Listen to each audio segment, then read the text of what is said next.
Magandang hapon. Tara sa kusina at panoorin natin si Auntie Aida, Manang Vika. Dahil sila ay nagluluto ngayon doon. Yan yung mga niluluto nila. Igado at saka pinakdakan. At meron pang niluluto si Manang Vikang doon. Pagkakaalam ko chicken curry ito yung lulutuin niya doon dito sa mayon. Luluto siya ng chicken curry at si ngayon naman ay nagluluto siya ng beef ano tawag nito, beef caldereta kasi yan yung ni-request ko sa kanyang lulutuin niya. Panoorin natin silang nagluluto. Pero di man ako, isa maganda. Dito lang natin. Nagpukasawan din kasi ganito naman. Pagwasat ganito naman.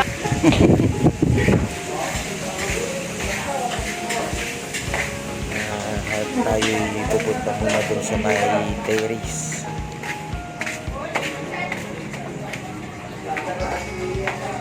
Tingnan natin yung inayos nilang mga upuan dyan. Yan, si Auntie, Uncle at Dayan. Sila ang pamimisahan ngayon.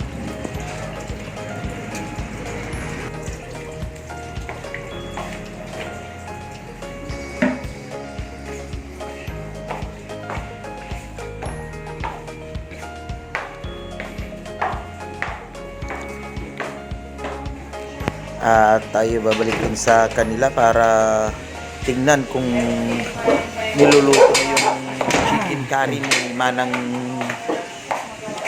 Vikang natin kung ano na yung nilagay niya, kasi kanina nilagay na yung bawang at saka sibuyas, pero ngayon ano kung na kaya ang nailagay niya dun sa kalan.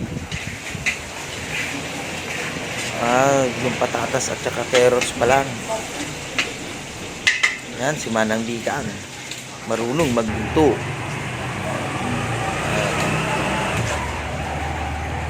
Yan, nagluluto sila doon kasi meron mamayang pamisa dito sa bahay. Dahil pamimisahan yung tatay ng misis ko. Tsaka yung anak ng kapatid niyang namatay, si Dayan. Kasi nga ngayon din yung kaarawan ni Auntie. Dali sabay-sabay na ngayon yung ano nila.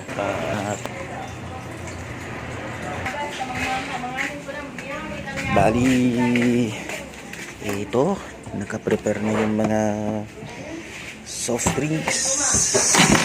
Soft drinks yan. Ice yan, ayan, nandiyan na rin yan.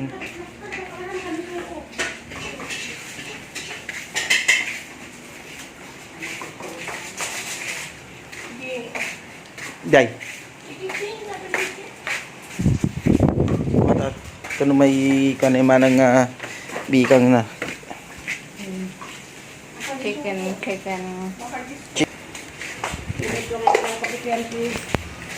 Ilalagay na yung manok.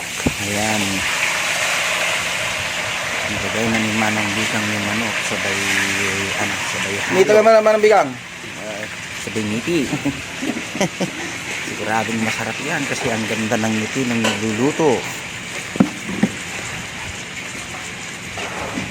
Mga ano din to, 3 kilong manok din yan. Ayan, nahalo na ni Manang Vikang. Sana masarap ang kalalabasan ng kanyang loto. Ayan, yeah.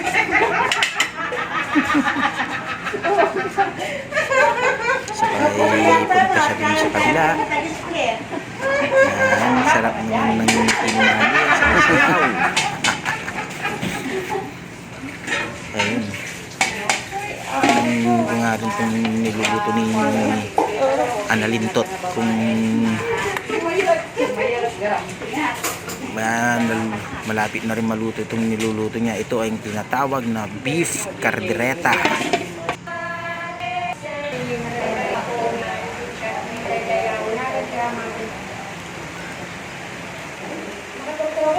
Yan ay tapos na nga. Tayo pupunta na dun sa may kusina kasi mamaya pupunta na sila dun sa likod.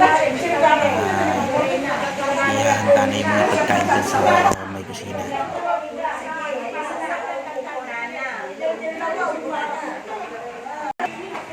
At nandito na ulit tayo sa may kusina at titingnan natin kung nakahanda na yung mga pagkain at kung mayroon pa tayong may tutulong sa kanila dito.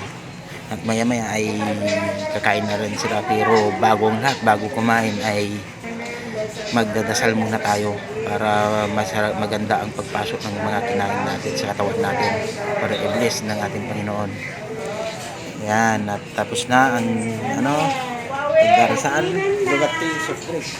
Pwede na kayong kumain, mga manang at manong. Yan, nali na kayo. Nga, umpisa na ang pagkuha ng mga pagkain.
Picture.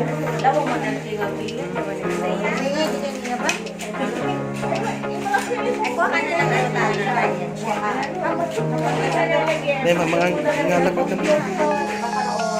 Pasipin natin. Kapag kami pikir magkisimba. Ay, data.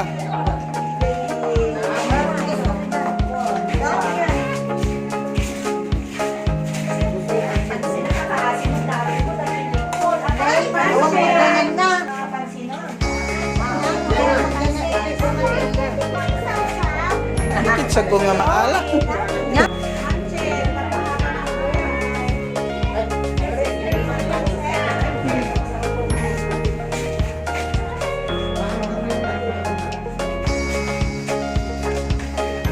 Pansit.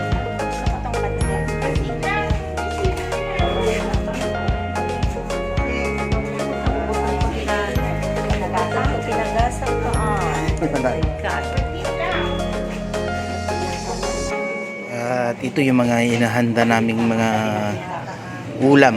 May igado, mayroong yung dinakdakan, yung beef caldereta, at saka may lumpiang Shanghai, mayroong pansit, at itong isa yung chicken curry. Yan, 4 na putahe din yung hinihanda namin. Siyempre, solve naman yung mga dumalo at happy naman sila.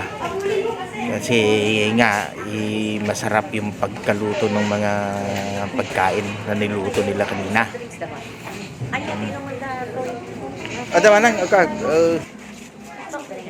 Sakto man daw manggukakan.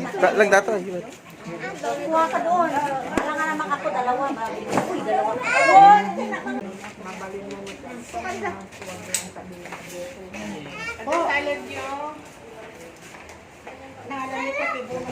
Paano mga Katolik-Taruks? Pansamantalang ako'y magpapaalam na hanggang sa muli.